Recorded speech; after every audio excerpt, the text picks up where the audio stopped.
저한테 수술 받으시는 분들 중에는 재수술인 경우도 굉장히 많은데요. 재수술을 하는 이유를 들어보면은 많은 분들께서 안면거상을 하기 전에 이런 부분을 미리 알았으면 좀 더 만족하셨을 텐데 하는 그런 생각이 자꾸 들더라고요. 그래서 오늘은 그런 부분들을 모아서 이야기를 한번 드려보려고 합니다. 안녕하세요. 민호성형외과 원장 윤민호입니다. 진료실에서 상담을 하다 보면은 안면거상을 하면 내 얼굴의 거의 모든 고민이 해결될 것이라고 생각하는 분들이 많은데요. 이런 환자분들의 기대와 바람에 대해서 오늘은 성형외과 의사로서 조금은 현실적인 이야기를 먼저 드려볼게요. 큰맘 먹고 하는 수술이기 때문에 한번 고생할 때 얼굴의 모든 고민이 마법처럼 해결됐으면 하고 바라시는 건 어찌 보면 너무나 당연한 마음이죠. 하지만 안면거상이 분명 아주 강력한 안티에이징 수술인 건 맞는데요. 그렇다고 모든 얼굴 고민을 싹 다 해결해주는 만능 열쇠는 아니거든요. 그래서 오늘은 수술 받으시고 나서 이럴 줄 알았으면 하고 후회하시는 일이 없게끔 안면거상 전에 꼭 아셔야 할 5가지에 대해서 이야기해 보겠습니다. 첫째, 안면거상 하나로 모든 노화 현상이 해결되진 않습니다. 우리 얼굴의 노화는 크게 처짐과 꺼짐 2가지로 진행되는데요. 안면거상은 늘어진 피부와 스마트층을 당겨주는, 즉 처짐을 개선하는 데 아주 특화된 수술입니다. 하지만 지방이 빠져서 푹푹 꺼지는 꺼짐까지 채워주지는 못하죠.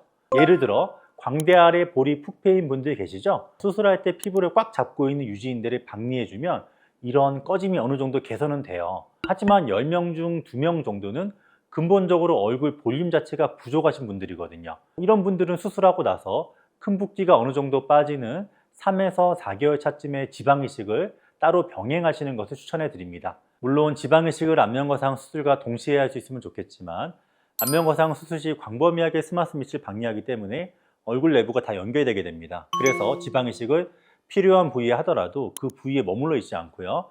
중력에 의해서 목 쪽으로 흘러내릴 수 있거든요. 또 얼굴이 부어 있을 때는 정확한 양을 주입하기가 꽤 까다롭기도 하고요. 그래서 단계적으로 지방이식을 하는 것이 더 좋다고 보고 있습니다. 이렇게 안면거상 하나만으로는 한계가 있는 부분들도 분명히 존재하니까요. 일단 내 얼굴 상태를 객관적으로 분석해서 딱 맞는 수술 계획을 세우는 게 가장 먼저입니다. 두 번째, 모든 주름이 지우개로 지운 것처럼 100% 사라진다고 생각하시면 안 됩니다. 우리 얼굴의 주름은 가만히 있어도 보이는 정적 주름과 묻거나 찡그릴 때 생기는 동적 주름으로 나뉘는데요.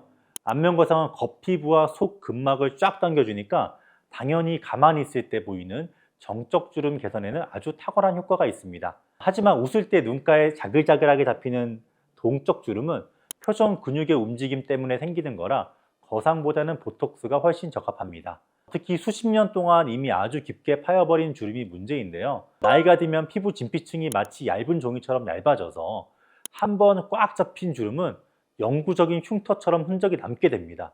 거상술로 피부를 팽팽하게 펴주면 이 깊은 주름들이 확실히 좀 옅어지긴 하지만 이미 얇아지고 변성된 피부 조직 자체를 20대로 돌릴 수는 없기 때문에 아예 안 보이게 100% 없애는 건 어렵습니다. 제가 진료실에서 늘 자외선 차단제를 강조하는 이유가 이건데요. 깊고 굵은 주름을 막아주는 세상에서 가장 좋은 안티에이징 시술은 매일 꼼꼼히 바르는 선크림입니다. 셋째와 넷째는 회복기간과 비대칭인데요. 이건 같이 묶어서 설명드릴게요. 회복기간은 생각보다 넉넉하게 잡으셔야 하고 얼굴이 완벽한 데칼코마니처럼 대칭이 될 것이라는 기대는 조금 내려놓으셔야 됩니다.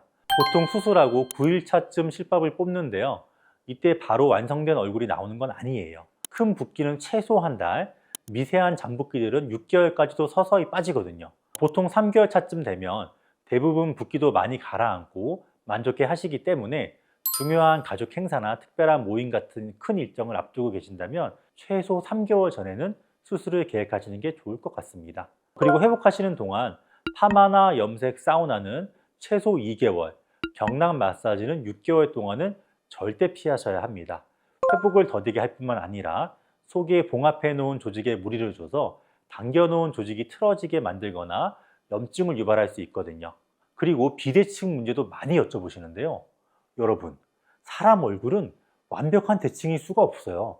통계적으로 80% 이상의 사람들이 오른쪽 얼굴이 미세하게 더 큽니다. 그래서 안면거상의 진짜 목표는 자로 잰 듯 인위적인 대칭을 만드는 게 아니에요.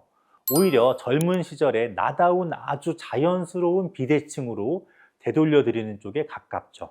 양쪽을 똑같이 맞추겠다고 억지로 한쪽만 과하게 당겨버리며 얼굴이 찌그러진 것처럼 어색해질 수 있거든요. 성형의 핵심은 조화와 균형이니까요. 마지막 5째인데요. 수술 받으시는 타이밍도 결과에 엄청난 영향을 미칩니다. 해외 연구 결과에 따르면 50세 이전에 안면거상을 받으신 분들의 만족도와 유지 기간이 훨씬 길다고 하는데요. 제 임상 경험으로 봐도 50대 환자분과 60대 이상 환자분들은 똑같이 정성 들여서 수술을 해도 결과에서 차이가 납니다. 바로 근본적인 피부의 질 때문이죠. 60대가 넘어가면 피부가 얇아지고 탄력이 훅 떨어지는 데다가 이미 표정주름이 피부에 깊게 각인되어 버린 경우가 많습니다.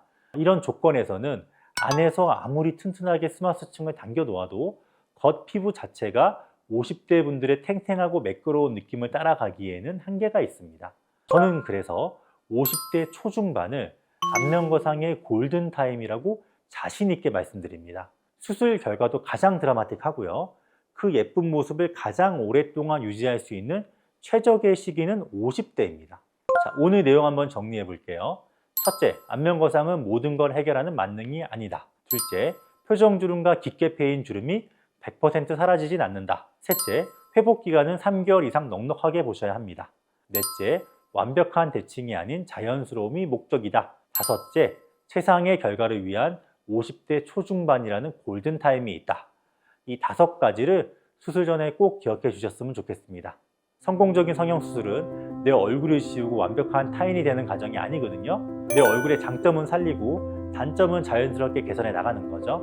그렇게 해서 과거에 가장 아름다웠던 나의 모습을 되찾고 잃어버린 자신감을 회복하는 과정이라고 봐주시면 좋을 것 같습니다. 그러려면 일단 내 얼굴 상태를 객관적으로 진단받고 그에 맞는 정확한 계획을 세우는 게 중요하다고 생각합니다. 오늘 영상이 안면거상을 고민하시는 분들에게 도움이 되었길 바랍니다. 지금까지 당긴 의사 윤민호 원장이었습니다. 감사합니다.